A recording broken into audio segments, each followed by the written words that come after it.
Romeo की पत्री हम 3 अध्याय और आज हम 9 पद से लेके 20 पद की ओर आगे बढ़ेंगे। तो फिर क्या हुआ? क्या हम उनसे अच्छे हैं? कभी नहीं, क्योंकि हम यहूदियों और यूनानियों दोनों पर यह दोष लगा चुके हैं कि वे सब के सब पाप के वश में है। जैसा लिखा है, कोई धर्मी नहीं, एक भी नहीं, कोई समझदार नहीं, कोई परमेश्वर का खोजने वाला नहीं। सब भटक गए हैं, सब के सब निकम्मे बन गए हैं, कोई भलाई करने वाला नहीं, एक भी नहीं।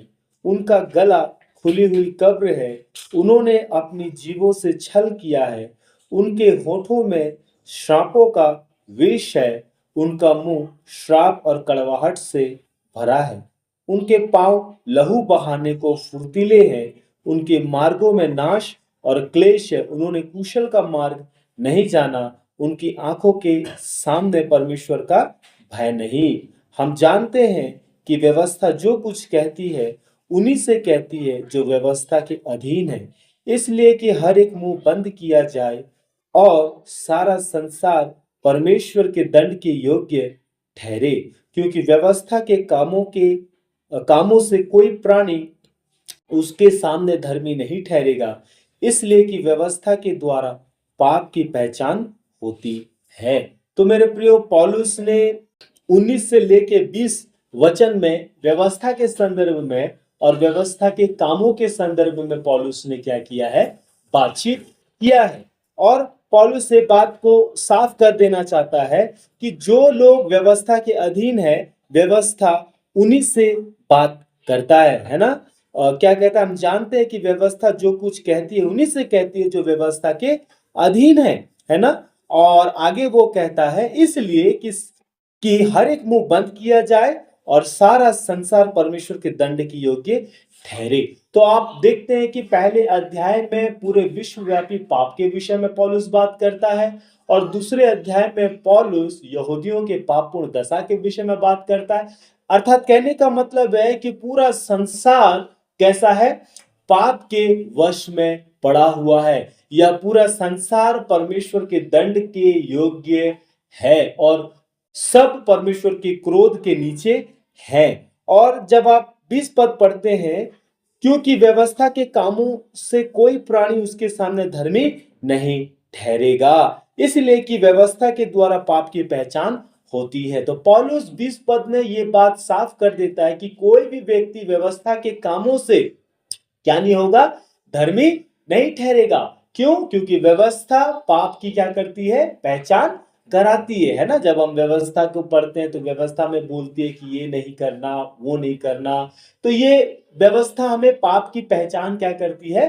कराती है। और उस पाप की पहचान होने के कारण से हम क्या होते हैं? पाप से दूर होते हैं या फिर पाप से सावधान रहते हैं। ठीक है?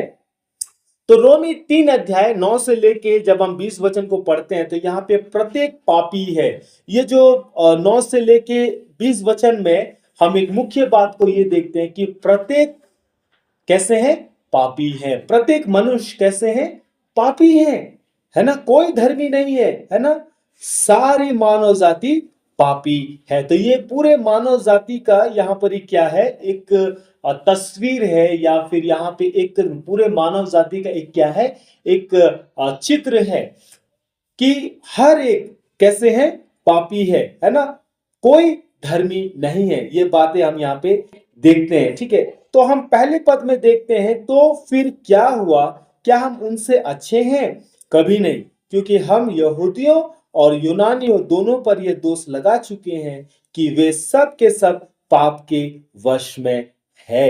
तो यहाँ पे पौलुस एक बात को करता है, वचन 19 में, क्या हम बेहतर हैं? है ना? क्या हम उनसे अच्छे हैं? तो मेरे प्रियो, जो शब्द है संभवतः रोम के उन ईसाइयों को संदर्भित करता है, या फिर रोम के कलीसिया के विश्वासियों को ये क्या करता है? संदर्भित करता है, या फिर उनको मतलब उनके मध्य ये बातें रखी जाती है, क्योंकि ये पत्री रोम की कलीसिया को क्या किया गया? लिखा गया। तो पौलुस बोलता है, तो क्या फिर हम उनसे अच्छे हैं? पौलुस आगे बोलता है, अच्छे हैं? क्या हम उनसे अच्छे हैं? कभी नहीं, है ना? कभी नहीं।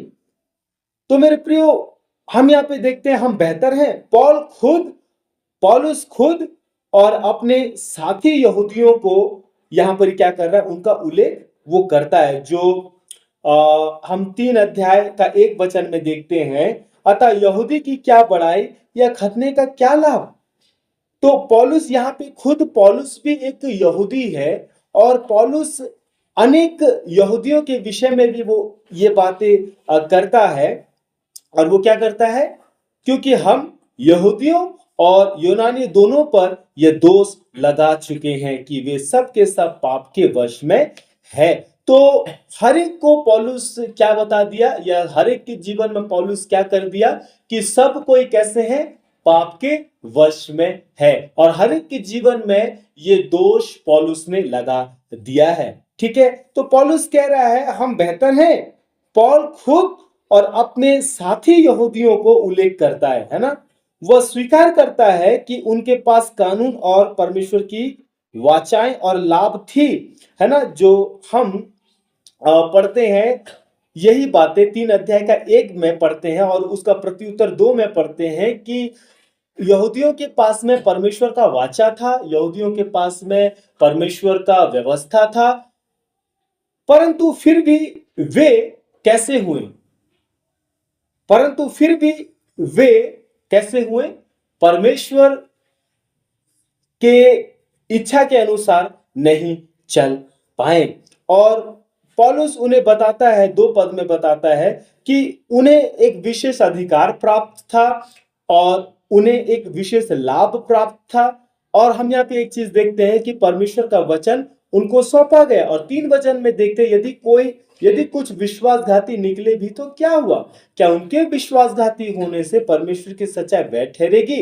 कदापि नहीं, परंतु वरन परमेश्वर सच्चा और हर एक मनुष्य झूठा ठहरे, है ना? तो यहाँ पे हम ये बात को हम देखते हैं। तो मेरे प्रियो, और लेकिन यह लाभ उन्हें परमेश्वर के न्याय से मुक्त नहीं करता है।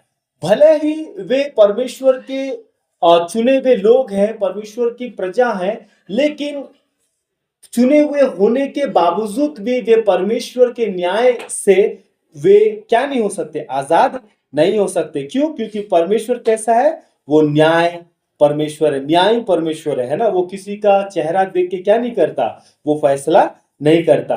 तो हमने पहले ही आरोप लगाया है, या पौलुस पहले ही उन पर आरोप लगाया है, ये जो बात पौलुस कह रहा है। तो ये आप रोमी उसका 1 अध्याय 18 से लेके 2 अध्याय 29 वचन में हम ये देख सकते हैं कि किस प्रकार से पौलुस हर एक लोगों पर ये आरोप लगाया है कि वे कैसे हैं, पाप के वश में है। ये आरोप पौलुस ने पहले ही क्या कर दिया है, लगा दिया है, और इस बात को दिखा दिया है कि वे सब कैसे हैं, पाप के वश में। पौलुस तर्क देता है कि पाप सार्वभौमिक है, इसलिए यहूदी और गैर यहूदी दोनों ही परमेश्वर के सामने दोषी है। तो पौलुस एक बात को उनके सामने ये रख देता है कि पाप कैसा है, वो सार्वभौमिक है, मतलब पाप सभी के जीवन में है, सभी पाप के वश में है। और इस बात को पौलुस क्या करता है, रोमी 1 अध्याय 18 से लेके 2 अध्याय 19-29 वचन में पौलुस ने ये बता दिया है कि पाप कैसा है, सार्वभौमिक है ना? और हर एक, क्या यहूदी है, क्या यूनानी है, क्या अन्य जाति है ना? हम सब परमेश्वर के सामने कैसे हैं, दोषी है ना? तो हर कोई दोषी है, जो कोई पक्षपात नहीं करता, है ना? परमेश्वर किसी के भी मतलब संदर्भ में, या फिर यहूदियों के संदर्भ में हो या फिर यूनानी के संदर्भ में, परमेश्वर क्या नहीं करता, पक्षपात नहीं करता, है ना? जो हमें रोमी 2 अध्याय का हम 11 वचन में पढ़ते हैं, क्योंकि परमेश्वर किसी का पक्षपात नहीं करता है। ठीक है, तो यहाँ पे जो यूनानी जो बोला गया है, ये कौन है? यूनानी का मतलब ये है जो गैर यहूदी हैं, जो अन्य जाति है, ये उनके विषय में पौलुस बात कर रहा है ना? और सब पाप के अधीन है ना? पाप के नियंत्रण और शक्ति के अधीन होने का वर्णन करता है। पौलुस ऐसे लोगों को पाप के दास के रूप में क्या करता है, संदर्भित करता है। जो रोमे उसका 6 अध्याय और 16 और 17 वचन में हम यहाँ पे देखते हैं, जैसा कि हमने अभी 9 वचन में देखा, क्या देखा कि यूनानी यहूदी और यूनानी दोनों पर यह दोष लगा चुके हैं कि वे सब के सब पाप के वश में है। तो ये जो पाप के वश में है, मतलब पाप के नियंत्रण और शक्ति के अधीन होने का पौलुस क्या कर रहा है, वर्णन कर रहा है। और पौलुस ऐसे लोगों को पाप के दास के रूप में भी क्या कर रहा है, संदर्भित कर रहा है। जो हम रोमी उसका 6 अध्याय 16 और 17 वचन में हम यहाँ क्या कर सकते हैं, देख सकते हैं। रोमी 6 अध्याय आप जब निकालते हैं और 16 और 17 वचन में पौलुस कहता है, क्या तुम नहीं जानते कि जिसकी आज्ञा मानने के लिए तुम अपने आप को दासों के समान सौंप देते हो, उसी के दास हो, चाहे पाप के जिसका अंत मृत्यु है, चाहे आज्ञाकारिता के जिसका अंत धार्मिकता है। परंतु परमेश्वर का धन्यवाद हो कि तुम जो पाप के दास थे, अब मन से उस उपदेश के मानने वाले हो गए जिसके सांचे में ढाले गए थे। तो यहाँ पे पौलुस सबको पाप के वश में पड़े हैं, ये जो कह रहा है, या फिर ये जो दोष लगाया है पौलुस, इसका कहने का मतलब है सब कैसे हैं, वे पाप के दास हो गए हैं, पाप के गुलाम हो गए हैं, ये बात कह रहा है। ठीक है, पौलुस ये बात कह रहे। देखिए 16 में क्या बोलता है, क्या तुम नहीं जानते कि जिसकी आज्ञा मानने के लिए तुम अपने आप को दासों के समान सौंप देते हो, उसी के दास हो, चाहे पाप के जिसका अंत मृत्यु है, और आगे बोलता है चाहे आज्ञाकारिता के जिसका अंत धार्मिकता है। परंतु परमेश्वर का धन्यवाद हो कि तुम जो पाप के दास थे, है ना, अब मन से उस उपदेश के मानने वाले हो गए। पहले तुम कैसे थे, पाप के दास थे। क्यों? क्योंकि तुम पाप के वश में क्या थे, पड़े हुए थे, है ना। जैसा पौलुस यहाँ क्या क्या बोलता है कि सब के सब पाप के वश में थे, पाप के वश में थे। ये सार्वभौमिक पाप के विषय में पौलुस क्या कर रहा है, बात कर रहा है कि हर एक लोग क्या में थे, पाप के वश में थे। तो इसीलिए पौलुस आगे बोलता है, जैसा लिखा है कोई धर्मी नहीं, एक भी नहीं। अब पौलुस जब आप 3 अध्याय का 10 वचन को पढ़ते हैं, तो यहाँ पे पौलुस एक बात बोलता है कि कोई धर्मी नहीं। ये भजन की पुस्तक में ये लिखा हुआ है, ठीक है, ये भजन की पुस्तक में लिखा हुआ है कि जैसा लिखा है, मतलब पवित्र शास्त्र में ये बात लिखा हुआ है, जैसा लिखा है कोई धर्मी नहीं, एक भी नहीं, क्योंकि सब पाप के वश में पड़े हुए हैं। क्या यहूदी, क्या अन्य जाति, क्या क्या मतलब गैर यहूदी, सब के सब किस बात में पड़े हुए हैं, पाप के वश में पड़े, मतलब सब पाप के गुलाम बने हुए, सब पाप के दास बने हुए। इसीलिए पौलुस कहता है कि जैसा लिखा कोई धर्मी, जब सब पाप के वश में पड़े हुए हैं, जब सब पाप के दासी हैं, तो फिर कौन धर्मी है? तो पौलुस आगे बोलता है, जैसा लिखा है कोई धर्मी नहीं। मेरे प्रिय, एक बात आपको जानना होगा, जब पौलुस धार्मिकता के विषय में जब वो सिखाने का प्रयत्न कर रहा है, हम जानते हैं कि रोम की पत्री में क्या है, प्रभु यीशु मसीह की धार्मिकता के विषय में, परमेश्वर की धार्मिकता के विषय में पौलुस क्या कर रहा है, बात कर रहा है। तो एक बात आपको जानना है कि कोई भी व्यक्ति धार्मिकता को तब तक नहीं जान सकता जब तक वो अधार्मिकता को ना जान ले, है ना। जब एक व्यक्ति अधार्मिकता को जानेगा तभी वो धार्मिकता को जानेगा। उसी प्रकार से जब तक एक व्यक्ति एक वैर को नहीं, नफरत को नहीं जानेगा, तब तक वो प्रेम को नहीं जानेगा। इसी प्रकार से मेरे प्रियो, हर चीज का क्या होता है, एक पहलू होता है ना। तो एक व्यक्ति को, पौलुस का उद्देश्य क्या है कि वो परमेश्वर की धार्मिकता जो यीशु मसीह में प्रकट हुई है, उस धार्मिकता को बताने का उसका उद्देश्य। तो उस धार्मिकता को बताने से पहले पौलुस लोगों के अधार्मिकता को, लोगों के अधर्म को, लोगों के पापपूर्ण दशा को वो पहले क्या कर रहा है, उनके पापमय जीवन को, सार्वभौमिकता के पाप को, जो सार्वभौम है पाप, है ना, सार्वभौमिकता जो हर एक लोगों में पाप विद्यमान है, सब पाप के वश में है, सब पाप के दास हैं, है ना। तो पहले अध्याय में, दूसरे अध्याय में वो क्या कर रहा है, पापपूर्ण दशा के विषय में, पतित स्वभाव के विषय में, और अधर्म के जीवन के विषय में पौलुस क्या कर रहा है, बात कर रहा है। जब मनुष्य इस पापपूर्ण दशा के विषय में, अधर्म के विषय में, और फिर ये जो पापी स्वभाव के विषय में जब मनुष्य को वो चेहरा दिखा रहा है, इसके ये दिखाना बहुत जरूरी है।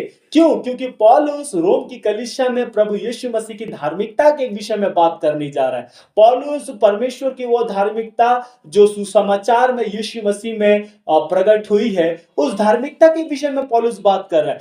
तो उस धार्मिकता को बड़ी अच्छी रीति से लोगों को बताने और समझाने से पहले कि परमेश्वर की धार्मिकता सुसमाचार में परमेश्वर की धार्मिकता अधर्मियों के लिए क्या हुई, प्रकट हुई, अर्थात यीशु मसीह में प्रकट हुई, तो लोगों को इससे पहले ये दिखाना बहुत जरूरी है कि वे कैसे हैं, अधर्मी, है ना।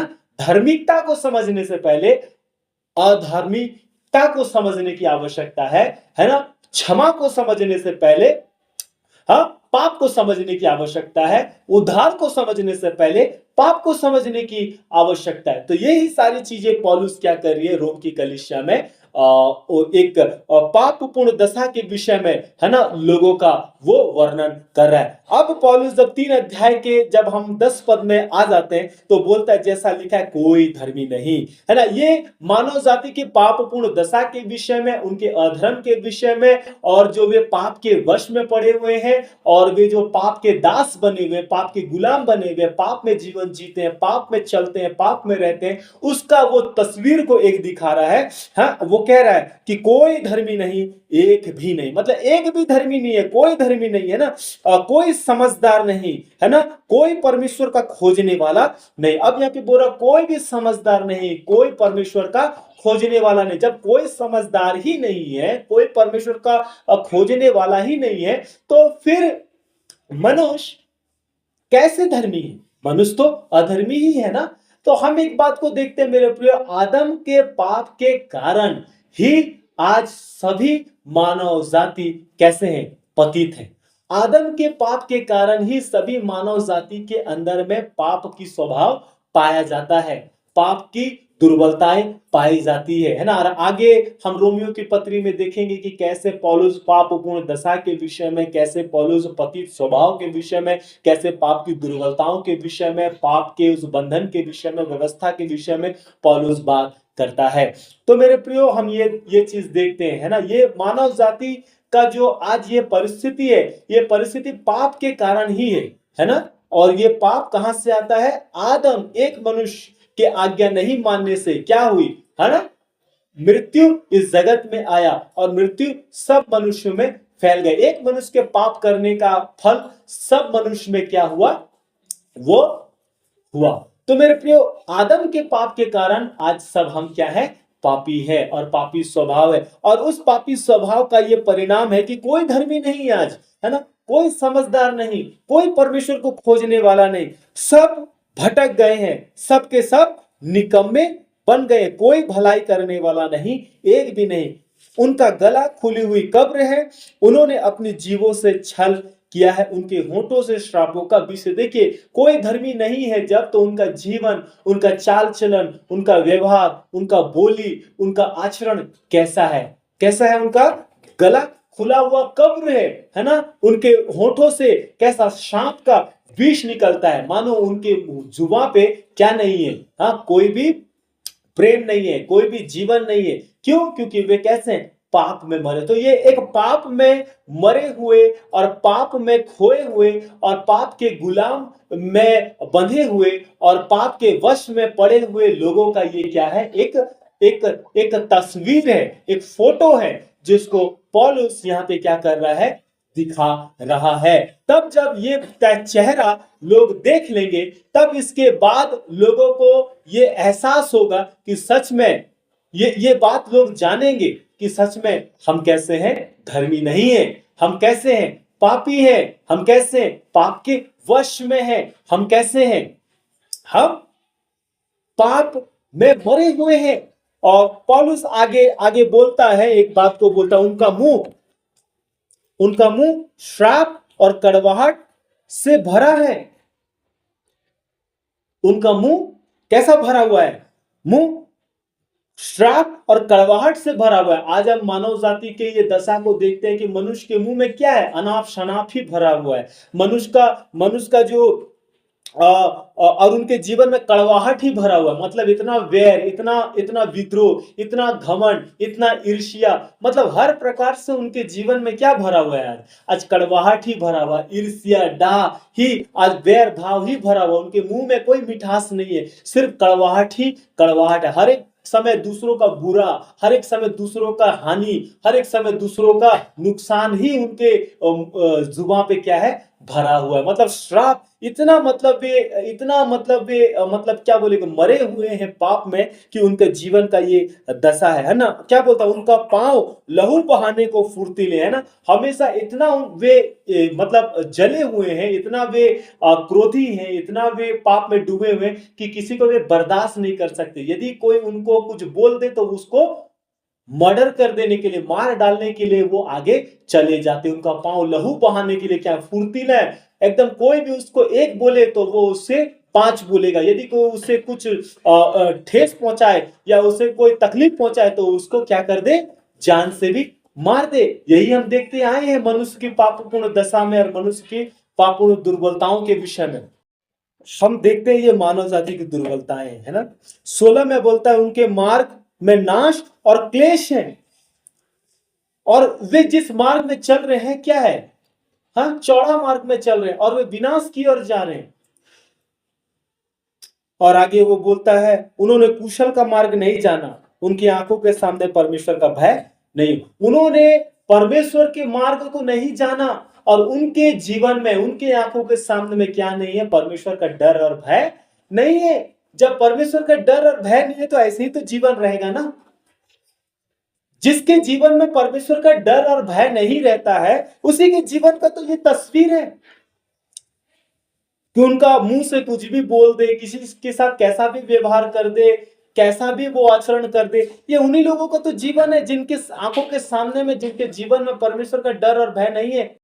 हम जब 18 वचन को पढ़ते हैं, उनकी आंखों के सामने परमेश्वर का भय नहीं, ये उन लोगों का तस्वीर है, कोई धर्मी नहीं। इन लोगों का चाल चलन देख लीजिए कैसा है, कोई समझदार नहीं, परमेश्वर को खोजने वाला नहीं। जब परमेश्वर का भय ही नहीं है तो फिर कैसे समझदारी रहेगा। समझदारी वहां होती है जहां परमेश्वर का भय होता है। जो परमेश्वर को खोजते हैं वही समझदार है। लेकिन यहाँ पे हम देखते हैं इन लोगों का जीवन कि सब भटक गए हैं, सब निकम्मे बन गए हैं, कोई भलाई करने वाला नहीं, एक भी नहीं। और उनका गला खुली हुई कब्र है, अपने जुबान से, अपने होठों से, अपने शब्दों से बुरी बुरी बातों को बोलना, और उनका होठ से एक सांप का विष निकलना, और उनका मुंह से श्राप और कड़वाहट निकलना, और उन लोगों का पांव हमेशा दूसरों का हानि के लिए आगे जाना, और उनका रास्ता, उनका मार्ग में नाश और क्लेश ही है। उन्होंने कुशल का मार्ग नहीं जाना, उनकी आंखों के सामने परमेश्वर का भय नहीं है। तो ये है मानव जाति का जीवन, जिनके जीवन में, जिनके आंखों के सामने में परमेश्वर का भय नहीं, जो परमेश्वर को अपने सामने जानकर नहीं चलता है, वे लोग इस तरह का जीवन जीते हैं, वे लोग इस तरह का कार्य करते हैं, वे लोग इस तरह के जीवन में पड़े रहते हैं। ये उन लोगों का तस्वीर है जो कोई धर्मी नहीं, सब पापी है। और आगे पौलुस 19 और 20 वचन में कहता है हम जानते हैं कि व्यवस्था जो कुछ कहती है उन्हीं से कहती है जो व्यवस्था के अधीन है, इसलिए कि हर एक मुंह बंद किया जाए और सारा संसार परमेश्वर के दंड के योग्य ठहरे। तो पौलुस यहूदियों को और कलीसिया को यह बात बता दे रही है कि व्यवस्था जो कुछ कहती है उन्हीं से कहती है जो व्यवस्था के अधीन है, जो व्यवस्था के नियमों का, व्यवस्था के तौर तरीका का, परंपरा के, जो व्यवस्था के अनुसार चलना चाहते हैं। तो व्यवस्था उन्हीं से ये सारी बातें कहती है जो व्यवस्था के अनुसार जीवन जीना चाहते हैं।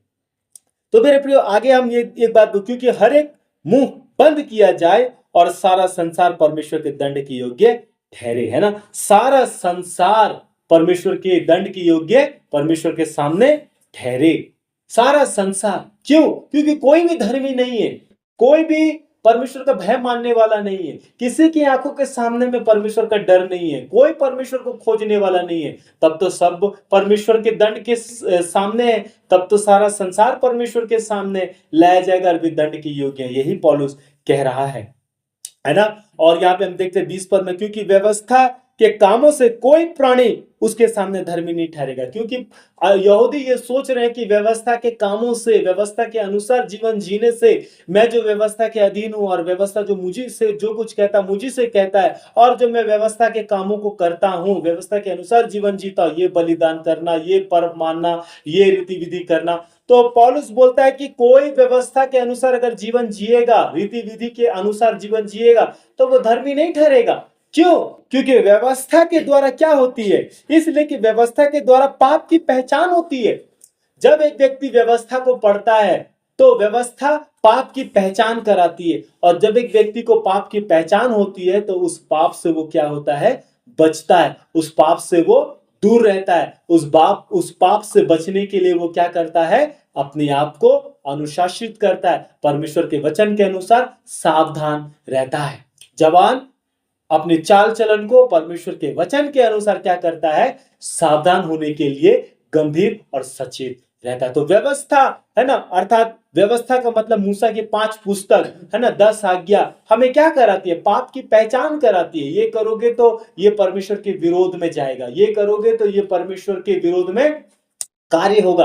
तो एक व्यक्ति को व्यवस्था क्या करती है? पाप का पहचान कराती है ना। और जब एक व्यक्ति को पाप का पहचान होता है तो उस पाप से वो बचता है। लेकिन व्यवस्था के पालन करने से, व्यवस्था के नियम और रीति विधि के अनुसार जीवन जीने से कोई भी व्यक्ति परमेश्वर के सामने धर्मी नहीं ठहरेगा। तो इसीलिए पौलुस अब इनके जीवन में क्या कर दिया? व्यवस्था के कार्य के द्वारा कोई धर्मी नहीं है। अब व्यवस्था जो कुछ कहती है उन्हीं से कहते हैं जो व्यवस्था के अधीन है। अब पौलुस ये सारी चीजें दिखा के उन्हें ये बात बता रहा है, परंतु अब तो क्या है कि व्यवस्था के द्वारा कोई व्यक्ति धर्मी नहीं ठहर सकता। व्यवस्था के द्वारा पाप की पहचान होती है, और व्यवस्था जो कुछ कहता है उसी से कहता है जो व्यवस्था के अधीन है।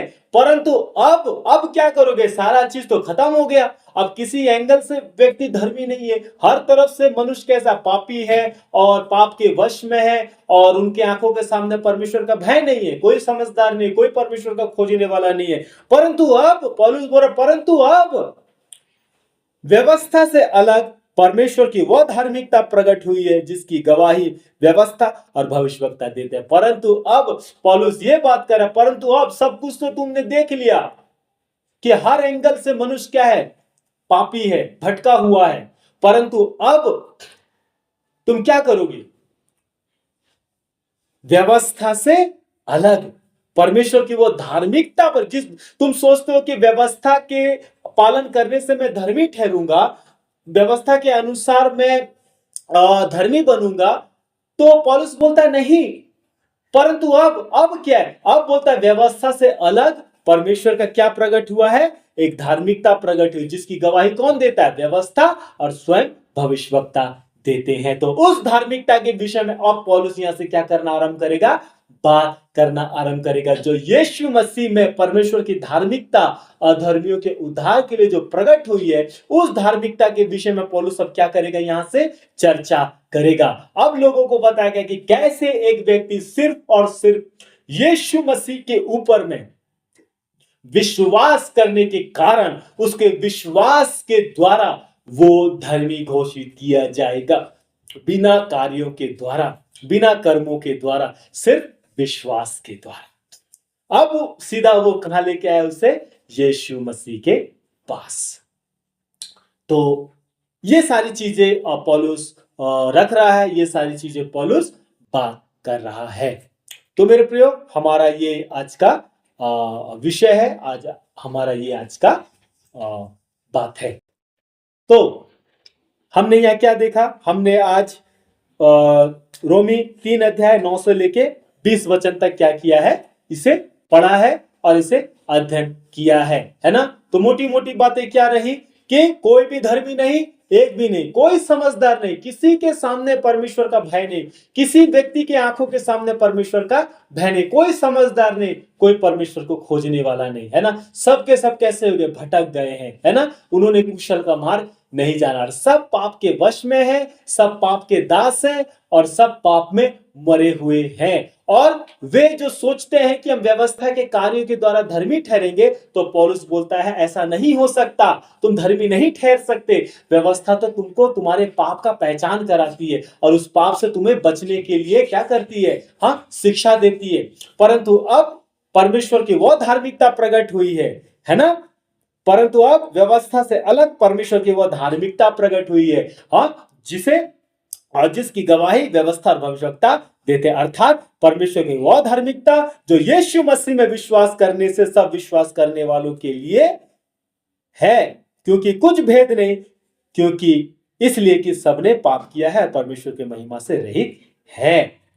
परंतु उसके उस अनुग्रह से, उस छुटकारे के द्वारा जो यीशु मसीह में है, सेंत में धर्मी ठहराए जाते हैं। अब पौलुस यहाँ पे क्या बोल रहा है, कोई अंतर नहीं, क्योंकि सबने पाप किया है। अब परमेश्वर अपने अनुग्रह में हर एक को क्या करता है, धर्मी घोषित करता है। और वो कैसे, उसके पुत्र यीशु मसीह में विश्वास के द्वारा, अनुग्रह से और सेंत में, मतलब मुफ्त में उन्हें धर्मी घोषित करता। बस शर्त ये है कि वो उसके पुत्र के ऊपर में क्या करे, विश्वास करे। इसलिए अब व्यवस्था भी गवाही देती है और भविष्यवक्ता भी गवाही देते हैं कि परमेश्वर की एक धार्मिकता प्रकट हुई है। वही धार्मिकता परमेश्वर अब हर एक लोगों को, जो पापी हैं, पाप में मरे हुए हैं, पाप में डूबे हुए हैं और जो पाप के दास हैं, उन लोगों को अब परमेश्वर क्या करता है, एक धार्मिकता उनके सामने में लाके रख देता है। अब मनुष्य को क्या करने की आवश्यकता है, इस धार्मिकता के ऊपर में क्या करना है, विश्वास करना। अर्थात यीशु मसीह ही हमारी धार्मिकता है। यीशु मसीह ही हमारी क्या है, धार्मिकता है। प्रभु आप सबको आशीष दे। आइए इस समय प्रार्थना करें।